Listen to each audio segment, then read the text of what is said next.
खरं तर फळ शाश्वत असतं, कायम असतं, पण कर्मानुसार ते बदलतं. आणि म्हणूनच आत्मज्ञान हे फळ या अनुषंगानं जर कर्म केलं तर आत्मज्ञानच प्राप्त होतं. आणि ते प्राप्त करण्यासाठीची साधना म्हणजेच भगवद्गीता. हरि ओम. आता श्लोक आहे 38. 38व्या श्लोकात काय विचारतोय अर्जुन बघा. कच्चिन्नो भयविभ्रष्टच्छिन्नाभ्रमिव नश्यति अप्रतिष्ठो महाबाहो विमूढो ब्रह्मणः पथि. हे महाबाहो कृष्ण, ब्रह्मप्राप्तीच्या मार्गावरून भ्रष्ट झालेला असा हा मनुष्य आध्यात्मिक आणि भौतिक यशोमार्गावरून कोणत्याही दिशेला स्थित नसलेल्या छिन्न विच्छिन्न ढगाप्रमाणे पतित होऊन भ्रष्ट तर होत नाही ना. हे महाबाहो कोणाला म्हणतोय? कृष्णाला म्हणतोय महाबाहो इथे अर्जुन. स ब्राह्मणपती विमूढा अप्रतिष्ठा. तो माणूस काय झालं? भगवत प्राप्तीच्या मार्गावर मोहित झाला, आश्रयरहित झाला. असा माणूस छिन्ना भ्रम इव, छिन्न भिन्न झालेल्या ढगाप्रमाणे उभयविभ्रष्ट, दोन्हीकडून भ्रष्ट होऊन कच्चित न नश्यती, नष्ट होऊन तर जात नाही ना, त्याचा नाश तर होत नाही ना. आता या ठिकाणी अर्जुनाने कृष्णाला महाभाव म्हटलं आहे बरं का. आणि अगदी योग्य आहे. ते खरोखरच महाभाव होते, शूर होतेच, शंकाच नाही. त्यांनी शेकडो शूरवीर राजांना, अनेक राजांचा पराभव केला, दुष्ट राजांचा. अनेक शूरवीर राक्षसांनासुद्धा नाहीसं केलं की, पराभव केला त्यांचा, त्यांना मारलं, हे खरं आहे. पण त्याचबरोबर ते स्वतः थोर तत्त्वचिंतकसुद्धा होते. स्वतः योगेश्वर होते हो, हे खरंच आहे. तत्त्वज्ञ होते आणि त्यांचं चरित्र हे त्यांच्या तत्त्वज्ञानासारखं चालतं बोलतं उदाहरण आहे त्याचं, त्यात काही शंकाच नाही. आणि अशा अर्थाने ते सुद्धा महान होते आणि म्हणूनच महाबाहो. आता अर्जुन आपला प्रश्न अधिक स्पष्ट करतोय. तो काय म्हणतोय? अर्जुन विचारतोय, कच्चिन्नो भयविभ्रष्ट, उभय ठिकाणून, दोन्ही ठिकाणून भ्रष्ट झाला. दोन्ही ठिकाणं कोणती? एक तर काय झालं, आता तो माणूस योगाभ्यास करू लागला आहे. योगाभ्यास करू लागल्यामुळे त्याचा भोगांमधला आनंद नक्कीच कमी झाला आहे. आणि स्थिती अशी झाल्यावर ब्रह्मणपथी, भगवंताकडे जी काही वाटचाल चालू होती तिच्यामध्ये विमूढ झाला. विमूढ झाला म्हणजे त्याच्यापासून दूर झाला. म्हणजे काय झालं?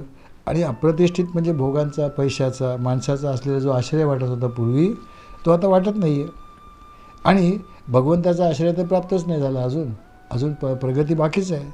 मग त्याची गती काय होते? तो निराश होऊन जीवन जगतो का? आणि मृत्यूनंतर त्याची गती काय होते? हा त्याचा प्रश्न आहे, असं अर्जुनाला विचारायचं आहे. मंडळी, भगवंताच्या अनुभूतीसाठी ज्ञानाची आवश्यकता आहे. ज्ञानामध्ये निष्ठा प्राप्त करायला लागते. आणि जगातल्या भोगामध्ये आनंद मिळवण्यासाठी अज्ञानात निष्ठा प्राप्त करावी लागते, अज्ञान लागतं. जगातल्या भोगांचा आनंद अज्ञानामुळेच प्राप्त होतो. एक उदाहरण सांगतो बघा ना. आता मी राहतो ठाण्याला. आमच्या ठाण्याला एक तलावपाळी आहे. तिथे भेळ, पाणीपुरी अशा गाड्या उभ्या असतात. आता या गाड्या संध्याकाळी येतात, रात्री परत जातात. यांना काही पाण्याचं कनेक्शन वगैरे काही नाही. मी स्वतः पाहिलं नाही आहे, पण लोक असं सांगतात की हे लोक काय करतात माहिती आहे, पाणीपुरीवाले ते त्या तळ्यातलंच पाणी वापरतात असं सांगतात. आता असं जर असेल, आणि शिवाय काय ते काय सांगतात की भेळेल जी आपल्याला चव लागते ना, तिखट मीठ वगैरे, ती पुष्कळ वेळा काय असतं की त्या भेळ करणाऱ्या माणसाचा घामच त्यात मिसळत असतो. म्हणजे ते तिखट मीठ मानवनिर्मित असतं. आता एक लक्षात घ्या, कोणालाही किती तिखट मीठ आवडत असलं ना, तरी काय मानवनिर्मित मीठ कोणालाच नाही आवडत ना. बायोलॉजिकल सॉल्ट नक्कीच नाही आवडत, हे शंकाच नाही. किंवा तर बघा ना, आपण एखाद्या मोठ्या हॉटेलमध्ये जातो, महागड्या, का बरं? कारण तिथे मिळणारं अन्न जास्त स्वच्छ असतं अशी कल्पना असते. आता बघा, तिथले जे वेटर असतात ना, ते अगदी सुंदर पोशाखात असतात. कधी कधी तर उत्तम इंग्रजी बोलणारेसुद्धा असतात. पण त्यांचं जर कधी स्वयंपाकघर जाऊन बघितलं ना, तर इतर हॉटेलपेक्षा फार काही वेगळं असतं असं नाही की, हे तितकंच खरं आहे. मग आपण तेच अन्न अत्यंत महाग असूनसुद्धा स्वच्छ असेल म्हणून स्वीकारतो. ते कशामुळे? केवळ अज्ञानामुळे की नाही? केवळ अज्ञानामुळे स्वीकारतो, हे खरंच आहे अगदी. आता आपली स्थिती काय होते बघा. मागच्या श्लोकात भगवंताने सांगितलं की जगातले भोग घेण्यासाठी अज्ञानाची आवश्यकता आहे. तेच आपण घालून बसलो आहे. आता आपण गीतेचा थोडा अभ्यास केला आहे, थोडंफार ज्ञान प्राप्त केलंच आहे, सत्संगातून जाणलं आहे. आणि खरं ज्ञान नुसतं जाणलं तरी अजून ते प्रत्यक्षात अनुभवलं नाहीच आहे. हीच आपली स्थिती आहे. आणि म्हणून त्याच्याबद्दलची धड निष्ठाही प्राप्त झालेली नाही आहे. म्हणजे आपली अशी मधली स्थिती आहे. त्यामुळे मग जगातले भोग आम्ही पूर्वीसारखे निस्संकोचपणे घेऊ शकत नाही आणि भगवंताच्या प्राप्तीचा आनंद आता अजून मिळालाच नाही आहे. अशी स्थिती आहे. अज्ञानामध्ये निष्ठा असेल तर जगातल्या भोगांचा आनंद माणूस नक्कीच घेऊ शकतो आणि ज्ञानी असतो तो ब्रह्मरसाचा आनंद साधतो. पण आमची स्थिती अशी आहे की आम्ही स्वतःला अज्ञानी म्हणून घ्यायला तर तयार नाही होतो, नक्कीच नाही. पण आमची ज्ञानाची प्राप्ती अजून झालीच नाही ना, अजून झालीच नाही. मग अर्जुन म्हणतो आमची जी स्थिती आहे छिन्न अभ्रैव. छिन्न अभ्रैव म्हणजे काय? एखादा ढग असतो किंवा ढगांची दाटीवाटी होते आणि मग काय होतं, वाऱ्याचा झोत आला की काय सगळे ढग इकडे तिकडे विखुरतात किंवा तो एक मोठा ढग जो दिसत असतो काळा तो सुद्धा अगदी छिन्न भिन्न होऊन जातो. होतं की नाही? तसं आमचं होणार का? कारण साधना थांबवली किंवा काही कारणाने थांबली समजा आणि मृत्यू झाला तर मग काय होणार? या संशयाचं निराकरण आमचं कोण करणार? म्हणून अर्जुन आता पुढच्या श्लोकामध्ये भगवान गोपालकृष्णाला एक विनंती करतोय. पहा 39वा श्लोक आहे. अर्जुन विचारत आहेत, एतन्मे संशयं कृष्ण छेत्तुमर्हस्य शेषतः त्वदन्यः संशयस्यास्य छेत्ता नैयुपपद्यते. हे कृष्णा, माझा हा संशय आहे आणि हा पूर्णपणे दूर करण्याची मी तुम्हाला विनंती करतोय. तुमच्या वाचून हा संशय दूर करणारा कोणीही मिळणार नाही. हे कृष्णा, एतत् मे संशयम, हा जो काही माझा संशय आहे ना, अशेषता छेत्तुमर्हसि, संपूर्ण रूपे नष्ट करण्यासाठी फक्त तुम्हीच समर्थ आहात, त्यात काही शंकाच नाही. ही अस्य संशयस्य छेत्ता, कारण ह्या संशयाला तोडून टाकणारा त्वदन्य न उपपद्यते, तुमच्याशिवाय दुसरं मला कोण मिळणार आहे? शक्यच नाही, संभवतच नाही. अजून काय म्हणते पहा. तो म्हणतो की जोपर्यंत मनात संशय आहे ना तोपर्यंत कोणताही साधक धड संसार सुख पण घेऊ शकत नाही आणि साधनेमध्ये निष्ठेने टिकून पण राहत नाही. हे खरंच आहे. कारण जिथे संशय आहे ना तिथे माणूस सुखाने साधना नाही करू शकत. हे अगदी सत्य आहे. बघा ना, एक दोन उदाहरणं सांगतो. एकदा काय झालं, आम्ही रत्नागिरीला गेलो होतो. रत्नागिरीजवळ एक गाव होतं आणि बरेच 25-30 माणसं होतो. तिथे काय होतं, जिल्हा परिषदचे रेस्ट हाऊस होतं ना ते अगदी समुद्रकिनारी होतं आणि खोली अशी मिळाली होती की बाहेर मोठी गच्ची होती. गच्चीवरून खाली पाहिलं की की थोडं अगदी एक पहिल्याच मजल्यावर ना, खाली उतरलं की समुद्र, रेती वळवत चमचम, चांदणी रात्र होती. आम्ही बाहेर सगळे गप्पा मारत बसलो होतो. छानपैकी समुद्र चकचकत होता, वाळू चकचकत होती चांदण्याच्या प्रकाशामध्ये. एकाने टूम काढली केवळ आता येते मस्त वारा येतोय समुद्राचा, आपण असं करूया गच्चीतच झोपूया ना, सगळेजण गच्चीतच झोपूया, गप्पा मारत मारत झोपू. मस्त वारा पण येतोय, चांदणं पण छान आहे, वाराही आहे, छान मजा येईल. आता आम्ही गप्पा मारत होतो ना तेव्हा त्या बंगल्याचा रखवालदार बाजूला बसला होता. तो काय म्हणाला, साहेब गच्चीत नका झोपू, तुम्ही तुमच्या खोलीत झोपा आणि बघा दरवाजे घट्ट लावून या, खिडक्या बिडक्या पंखा फुल चालू ठेवा. का रे बाबा असं का म्हणतो, छानपैकी हवा पडली आहे. तुम्हाला हे बघा रत्नागिरी जिल्हा आहे, इथे साप नाग भरपूर असतात आणि आत्ता उन्हाळ्याचे दिवस आहेत. काय होतं, रात्रीच्या थंड हवेवर ते बाहेर पडतात. उगाच धोका नको ना, तुम्ही आपले आज झोपा. हो, मागच्या एक 15 दिवसापूर्वी असं झालं. एक साहेब आला, त्याला आम्ही हेच सांगितलं पण त्याने ऐकलं नाही, गच्चीतच झोपला. आणि मग काय नाही काय झालं काय सांगू तुम्हाला. आता बघा आम्ही गेलो खोलीमध्ये, गुडुप्प झालो, सगळ्या खिडक्या बिडक्या लावून. मग काय झोप थोडी येते रात्रभर. अहो ठीक आहे, ऐकायला वाचायला बरं वाटलं की साप आणि नागसुद्धा देवाचीच रूपं आहे, ते सगळं खरं आहे. पण कसलं काय आणि कसलं काय, रात्रभर जवळजवळ जागून काढली आणि सकाळी पहिलं काय केलं असं जागा सोडली. असं होतं. हो कशाला. एकदा गणपतीपुळ्याला गेलो होतो. अशीच आमची सगळी घरचीच मंडळी होती, बरीच मोठी 35-40 मंडळी होती सगळी. त्या काळात म्हणजे खूप जुनी गोष्ट आहे बरं काही. तेव्हा गणपतीपुळ्याला हॉटेल नव्हती, भटजींच्याच घरी राहायला लागायचं. मग ते काय करायचे, प्रत्येकाच्या घराच्या समोर उन्हाळ्यामध्ये ना मोठा मांडव घातलेला असायचा. त्या मांडवात झोपायची व्यवस्था करायची, गाद्या बिद्या घालून द्यायचे मांडवामध्ये. आम्ही सगळे त्या मांडवात झोपलो होतो आणि गप्पा मारत होतो आणि झोपायचं ठरलं. त्या घरातला एक मुलगा ना एक बॅटरी घेऊन आला. आमच्यापैकी एकाला म्हणाला, बॅटरी तुमच्या वशेपाशी ठेवा बरं का, रात्री असू दे. तो म्हणाला कशाला, काय होतं. अहो म्हणाला काय होतं, रात्रीच्या वेळेला साप वगैरे बाहेर पडतात, त्यामुळे बॅटरी असलेली बरी कुठे जायचं असलं तर. आता मला तुम्ही सांगा अशा वेळेला माणसाला झोप लागू शकेल तो, शक्यच नाही ना. म्हणून अर्जुन भगवंताला काय म्हणतो आहे की अहो संशय आणि भीती जोपर्यंत मनात आहे, तुका म्हणजे आम्ही काय करणार. काहीच करणार नाही, खरंच आहे. कारण काय असतं, भगवंतांनी सांगितलं आहे, संशयात्मा विनश्यती, हे नक्की आहे. म्हणून अर्जुन म्हणतो आहे की हे भगवन, आपण सर्वज्ञ आहात, सर्व शक्तिमान आहात, सर्वांचे अंतर्यामी आपण आहातच, आणि माझे तर सद्गुरू आहात, त्यात काही प्रश्नच नाही. म्हणून आपणच माझ्या शंकेचं निरसन शास्त्रांच्या आधारे करण्यास सर्वात योग्य आहात, अगदी नक्की. आणि या शंकेचं पूर्ण समाधान झालं ना, तरच साधक काय होईल, निर्भय होतील आणि पूर्ण तन मन धनाने साधनेकडे वळू शकतील. कारण त्यांच्याजवळ श्रद्धा नक्की आहे, त्यात काही शंका नाही. अर्जुन भगवंतांना असं सांगतो आहे की हे भगवन, आपण तर सर्वज्ञ आहात, सर्व शक्तिमान आहात, अंतर्यामी आहात, माझे सद्गुरू आहात, हे खरं आहे. आणि मंडळी निश्चित आहे, ही एकटी अर्जुनाची शंका नाही आहे, एकटी अर्जुनाला शंका येते असं नाही आहे. सर्व साधकांच्या मनामध्ये केव्हा ना केव्हा तरी हा प्रश्न जागृत होतो, नक्की होतो. पण आता आपण सगळेजण साधक झालो आहे असं समजायला काही हरकत नाही. आता आपण गीतेचा अभ्यास करतो म्हणजे साधक झालोच आहोत. आणि आपल्यापैकी कित्येक जण या अभ्यासाकडे नुकतेच वळलेले आहेत, काय फार पूर्वी नाही. लोक सांगतात सुद्धा की तुमची प्रवचन ऐकून आता आम्हाला हळूहळू गोडी लागलेली आहे. म्हणजे आता याची गोडी वाटते, पण अजूनही संसारातली गोडी पूर्णपणे गेलेली नाही आहे, कमीसुद्धा नाही झाली हो, असंच आहे ना. आणि आपण गीतेमध्ये असं शिकलो आहे काय, की परमेश्वराची प्राप्ती ही काही एका जन्माची साधना नाही आहे, अनेक जन्म संसिद्धा, अनेक जन्मांचा प्रवासाचं फळ आहे. त्यामुळे अनेकांना असं वाटतं हो, आणि काही जणांनी मला विचारलं सुद्धा बरं का, की काका आता आमचं वय झालं 70-80 असं, हे इतकं जास्त आहे, आता या आयुष्यात आमची किती वर्ष उरली असतील हो, 5-10 वर्ष उरली असतील फार फार तर. बरं, दिवसेदिवस आमच्या शरीराची क्षमता पण हळूहळू कमी होत चाललेली आहे. म्हणजे काय होईल आता पुढच्या आयुष्यात, मला सांगा, आम्ही जर आता काय करायचं, अशा वेळेला आयुष्यातली भगवंताची प्राप्ती होणं शक्यच नाही आहे ह्या आयुष्यात, हे नक्की आहे. आणि पुढच्या आयुष्यात जर पुन्हा सगळंच करायचं असेल तर म्हणजे आत्ता आहे ते का सोडायचं, संसार सुख आत्ता आहे ते कमी करायचं, आणि जे मिळणे शक्य नाही त्याच्या मागे लागायचं, ह्या शहाणपण आहे का हो? त्यापेक्षा विषयांची सुखं भरपूर उपभोगून घेऊ आणि जमेल तेवढी साधना करू, काय बिघडलं नाही. मग काय होईल, नाहीतर असं होईल की धड न प्रपंच धड न परमार्थ, असं दोन्ही होईल.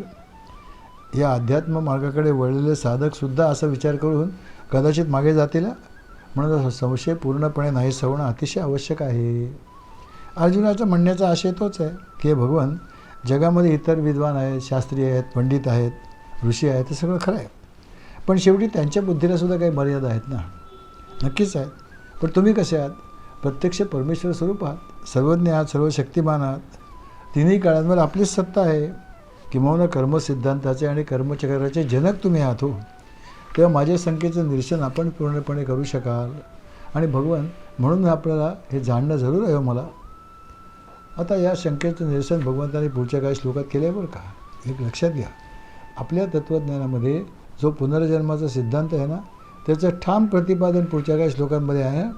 आणि माणसाचा कर्मविकास अनेक जन्मातून पुढे कसा कसा उलगडत जातो तेही सांगितलेलं आहे. आणि आपल्या सर्वांना मोठा दिलासा देणारं सगळं हे आहे. ते सांगण्याची सुरुवात पुढच्या श्लोकापासून भगवंत करणार आहेत, तो आपण पाहूया. आता या अर्जुनाच्या प्रश्नाला उत्तर द्यायला भगवंत सुरुवात करत आहेत 40व्या श्लोकापासून. 40वा श्लोक आहे, काय म्हणतात बघा. श्री भगवानुवाच पार्थ नैवेहनामुत्र विनाशस्तस्य विद्यते न हि कल्याणकृत् कश्चित् दुर्गतिं तात गच्छति. श्री भगवान म्हणाले, हे पार्था, शुभकार्यांमध्ये युक्त झालेल्या योगी व्यक्तीचा इहलोकात आणि परलोकातही विनाश होत नाही. आणि हे मित्र, जो मनुष्य चांगलं कार्य करतो तो दुष्प्रवृत्तींनी प्रभावित होत नाही. काय म्हणतायत, भगवंतांचं वचन आहे, लक्षात ठेवा. त्यामुळे ते सर्व काळात लागू आहे, वैश्विक सत्य आहे. ते काय म्हणतात, हे पार्था, तस्य इह विनाशानं विद्यते, त्या योगाचा ह्या लोकात कधी विनाश होतच नाही. तसेच अमुत्र एव, परलोकातही त्याचा विनाश नाही होत. ही तात, कारण अरे बाबा, कल्याणकृत आत्मोद्धारासाठी म्हणजेच भगवत प्राप्तीसाठी कर्म करणारा कश्चित दुर्गती न गच्छती, कोणी माणूस दुर्गती प्राप्त करून घेत नाही. भगवंत स्वतःचं वचन आहे बघा ना. अर्जुनाच्या प्रश्नाचं उत्तर देत आहेत. आता त्या प्रश्नामध्ये 2 भाग होते. एक भाग असा होता की एखादा माणूस साधनेकडे वळला, पण त्याची साधना पूर्ण झाली नाही आणि प्रारब्धवशात मृत्यू झाला. तर केलेली साधना फुकट जाते का? आणि नसेल जात तर मग तिचं काय होतं? तसंच दुसरा प्रश्नाचा भाग असा होता की एखाद्या माणसाने संसारी सुखांकडे पाठ तर फिरवली, पण मृत्यूपूर्वी ब्रह्मसुखाचं काय सुख असतं, ब्रह्मरस म्हणजे काय ते चाखायला मिळालंच नाही ना. म्हणजे धड ना स्वार्थ न धड परमार्थ अशी त्रिशंकू अवस्था झाली. मग अशा जीवाची मृत्यूनंतर काय गती होते? तो नष्ट होतो का? परत भगवंताच्या दिशेने प्रगती करायला लागतो का पुन्हा संसारीच होतो? आणि मग त्याने जी काही साधना केली होती पहिली तिथून पुढे सुरुवात होते का पुन्हा सर्व पहिल्यापासून सुरू करावं लागतं, पुनश्च हरिओम करावं लागतं? आता बघा ना, त्यातला जो पहिला प्रश्न आहे की नाही त्याची गती काय होते, या प्रश्नाचं उत्तर भगवंत आता देत आहेत बघा. आणि त्यांनी या ठिकाणी अर्जुनाला काय म्हटलं आहे? तात म्हटलं आहे. हा तात शब्द संस्कृत वाङ्मयात 2-3 अर्थाने वापरलेला दिसतो बरं का. काही ठिकाणी तात म्हणजे तो वडिलांना उद्देशून वापरला आहे, पित्याला उद्देशून. कारण काय होतं, तनोती आत्मानं पुत्ररूपेण इति पिता. म्हणजे काय करतो, स्वतःच्याच वंशाचा विस्तार करतो पुत्राच्या माध्यमातून, ताणतो, म्हणून त्याला तात म्हणजे ताणणे. म्हणजेच काय होतं, स्वतःला ताणून पुढच्या जन्मात नेतो किंवा पुढच्या पिढीत नेत असतो असं. तसंच अनेक ठिकाणी पुत्रालाही तात म्हटलेलं आढळतं बरं का. कारण काय होतं, पुत्रामध्येच कोणताही पिता सतत स्वतःचंच रूप पाहतो की नाही, स्वतःचंच रूप पाहतो आणि पुत्रच आपला वंश पुढे चालवणार आहे अशी त्याची खात्री असते, त्याची इच्छाही असते आणि खात्रीही असते. तसं शिष्यालासुद्धा तात म्हटलेलं दिसतं. त्याचं कारण काय असतं की गुरुसुद्धा शिष्याला आपल्या पुत्राप्रमाणेच मानतो आणि तो सिद्ध काय करतो, त्याची विद्या पुढच्या शिष्याला, तो शिष्य त्याच्या पुढच्या शिष्याला, अशा रीतीने गुरुशिष्यामार्फतसुद्धा गुरुच्या वंशाचा एक प्रकारे विस्तारच होत असतो ना. या अर्थानं पुत्राला किंवा शिष्यालासुद्धा तास आता म्हणतात. आता काय होतं, अर्जुन तर भगवंतांचा लाडका शिष्य होता, शंकाच नाही.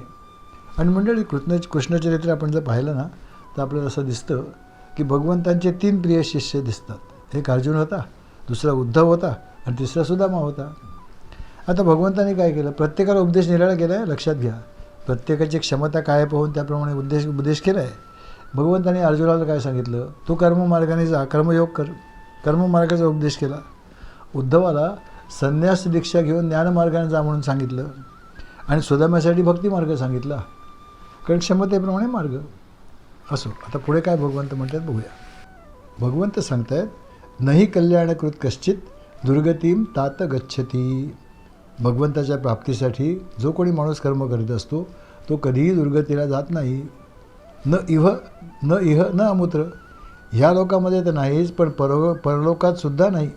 विनाशस्तस्य विद्यते. त्याचा विनाश कधीच होत नाही. म्हणजे तो किडा मुंगी वगैरे अशा खालच्या योनीत कधीच जात नाही, सहसा जात नाही. कल्याणकृतचा आणखीन एक अर्थ होतो बरं का, की ज्याने इतरांचं कल्याण करण्याचा प्रयत्न केला, इतरांचा मदत करत असतो, त्याचं अकल्याण कधी होत नाही, त्याचं अकल्याण कधीच होत नाही. हा अगदी व्यावहारिक सिद्धांत आहे, त्यात काही संशयच नाही.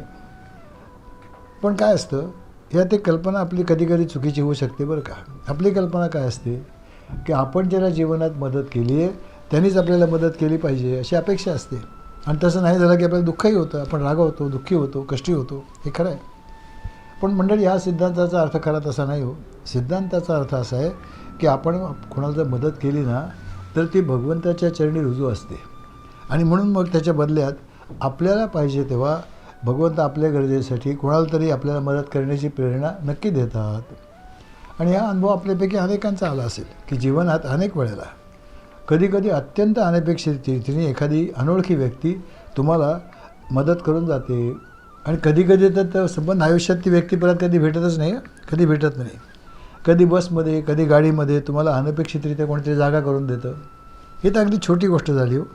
पण अतिशय महत्त्वाच्या क्षणीसुद्धा अचानक एखाद्याने येऊन मदत केल्याचे अनेक पुरावे किंवा अनेक अनुभव आपल्या गाठीसुद्धा असतील ना.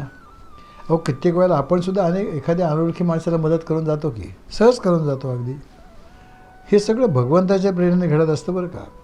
ते आपल्या किंवा त्या माणसांच्या चांगल्या कृत्याचं फळ असतं असं भगवंत इथे स्पष्ट करत आहेत. भगवंत अगदी स्पष्टपणे सांगत आहेत की ज्याने श्रद्धायुक्त होऊन का होईना अगदी थोडीशी साधना केली असेल, काय हरकत नाही, त्याची साधनासुद्धा फुकट जात नाही. ह्या जन्मात, ह्या लोकात, म्हणजे ह्या जन्मात तर फायदा होतोच, पण अशी व्यक्ती मृत्यूनंतरसुद्धा नरक वगैरे या ठिकाणी जात नाही हो. भगवंताच्या आश्वासनामधून ना अनेक गोष्टी शिकण्यासारख्या आहेत. काय काय घडतं पहा. समजा आपण आता बदललो आहे आणि त्या साधना नामस्मरण या सगळं करायला सुरुवात केली आहे. पण अनेक वेळा वाटतं, विशेषतः पुरुषांच्या बाबतीत ते घडतं बरं का. मला अनेक लोक सांगतात सुद्धा. काय होतं, त्यांचं मन त्यांना काहीतरी कारणामुळे खात असतं. कारण जेव्हा ते तरुण होते ना, तेव्हा त्यांच्या हातून तारुण्याच्या भरामध्ये काय नको ते घडलेलं असतं हो. कधी कधी असतं जीवनात काही वाईट सवय लागलेल्या असतात कधी कुणाला. हे खरंच आहे. आता साधक झाल्यावर त्याची लाज वाटते आणि मग असे आपण अपवित्र आहोत तेव्हा आपल्याला भगवंत जवळ करतील का, अशी एक शंका त्यांच्या मनाला सतवत असते बरं का, साधना करताना सुद्धा. या श्लोकाद्वारे भगवंत स्पष्ट करतात, काळजी करू नका.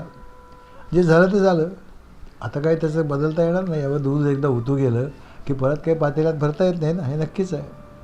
परत उतू जाणार नाही असं पाहिलं पाहिजे. तसं आता तुम्हाला जर खरोखर पश्चात्ताप झाला आहे ना आणि तुम्ही तुमचे मार्ग बदलायला तयार असतील तर अजूनही जे चांगलं कराल, जी काही साधना कराल त्याचं फळ तुम्हाला निश्चित मिळेल. हे भगवंतांचं वचन आहे, नक्की आहे. साधना फुकट नाही जातो कधी.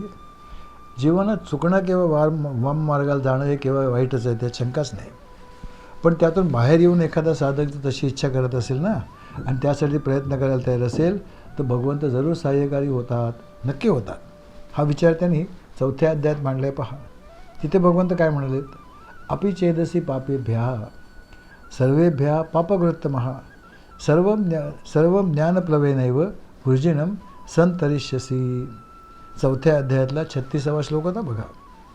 जरी एखादा माणूस अगदी पाप शिरोमणी असला, हरकत नाही, पापरत्न अशी कल्पना करा, तरी भगवंताच्या स्वरूपाच्या ज्ञानाने म्हणजेच आत्मस्वरूपाच्या ज्ञानाने तो पापांचा सागरसुद्धा तरून जातो, सहजपणे जातो.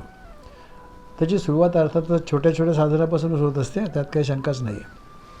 आणि या श्लोकाने ना भगवंत आणखी सगळ्यांना एक दिलासा देतात बघा, की अजूनही उशीर नाही झाला. ह्या क्षणापासून साधना करून सुरू करा ना, काय हरकत नाही. भगवंत साथ द्यायला तयार आहे. यावर मंडळी स्वर्गीय विनोबाजीने असं जे सुंदर दृष्टांत आहे, त्यांचे दृष्टांत फार छान असतात. काय झालं, एकदा वृद्ध गृहस्थ त्यांना भेटले. ते त्यांना काय म्हटले, अहो तरुणपणे काय आमच्या हातून काही साधना झाली नाही हो, काही झालं नाही. पण आता मात्र असं वाटतं आहे की भगवंताचं नाव घ्यावं, गीतेचा अभ्यास करावा, ज्ञानेश्वरीचा अभ्यास करावा, दासबोध वाचावा, हे सगळं वाटतं आहे. पण त्याचा आता काय फायदा आहे. आता आमचं वय झालं 70-80 वर्षांचं, 15 गेले आणि 5 राहिले अशी स्थिती आहे.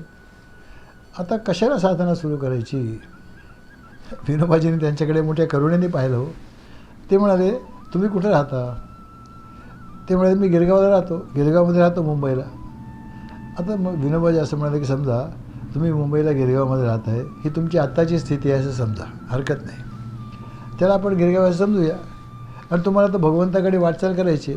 आत्ता तुमची कल्पना अशी आहे की भगवंत कुठेतरी दूर आहेत, तिकडे वाटचाल करायची असं तुम्ही म्हणता ना, म्हणजे भगवंत तुमच्यापासून दूर आहेत, तिथे तुम्हाला वाटचाल करायची. आता अशी कल्पना करूया की तुमच्या दृष्टीने भगवंत पुण्याला राहतात.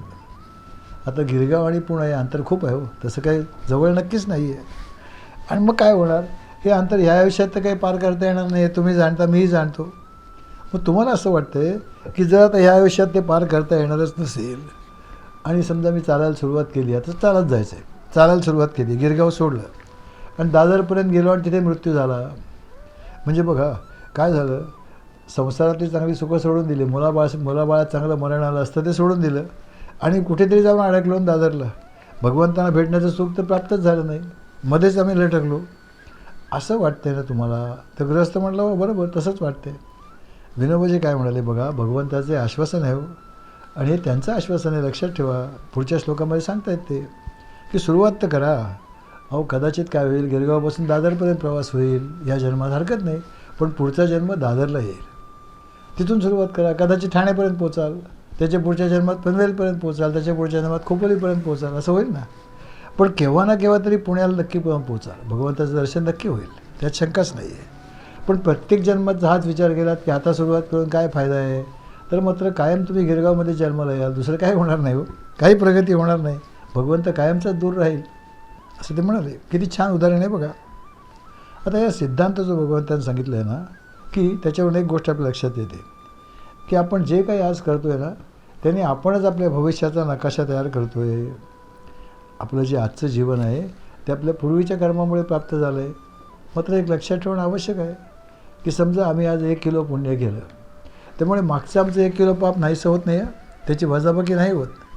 पाप स्वतंत्रपणे भोगावं लागतं आणि पुण्याची फळं स्वतंत्रपणे मिळतात. जसं समजा भरपूर तिखट खाल्लं आणि त्यावर भरपूर गोड खाल्लं तर काय होतं? त्या गोडामुळे तिखटाचा परिणाम नाहीसा होत नाही बरं का. तिखटाचा परिणाम वेगळा भोगावा लागतो, गोडाचा परिणाम वेगळा भोगावा लागतो. म्हणजे कदाचित मूळव्याध पण होईल आणि डायबिटीस पण होईल, दोन्ही होऊ शकेल. म्हणजे आजच्या चांगल्या वागण्यामुळे मागची पापांची मिळणारी फळं भोगताना आपल्याला फार तर त्रास नाही होणार, भोगावी लागतीलच. पण ती भोगताना त्रास होणार नाही. कारण काय, आता आपण जाणलं आहे की जे काय आपण भोगतो आहे ते आपल्याच कर्माची फळं आहेत. त्यामुळे ते आपण आनंदाने भोगू एवढं होईल, हे खरंच आहे. आणि कदाचित ती थोडी सौम्यसुद्धा होतील. 15 दिवसाची सूट मिळते तशी सौम्य होतील, पण भोगावी लागणारच आहेत. आणि चौथं शेवटचं, एकाने मला एकदा असं विचारलं की माणसाच्या मृत्यूनंतर त्याचं काय होतं. आता प्रश्न कसा चुकीचा आहे बघा. काय साधं उत्तर आहे, शरीर नाहीसं करतात लोक आणि ते संस्कार करतात. अहो नाही, तसं नाही. ते काय ते म्हणाले, अहो तसं नाही हो, त्याच्या जीवाचं काय होतं. आता जीवाचं काय होतं बघा ना, हा सुद्धा प्रश्न चुकीचाच आहे. कारण जीवाचा काय, शरीराचा मृत्यू होतो, जीवाचा काही मृत्यू होऊच शकत नाही. त्यामुळे त्याचं काय होतं हा प्रश्नच नाही आहे. त्याची गती काय होते म्हणता येईल फार तर. ह्याची गती काय होते हा योग्य प्रश्न आहे. आणि भगवंत त्याच प्रश्नाचं उत्तर पुढच्या काही श्लोकात देणार आहेत बरं का. ते आपण अर्थातच बघूया. हरिओम.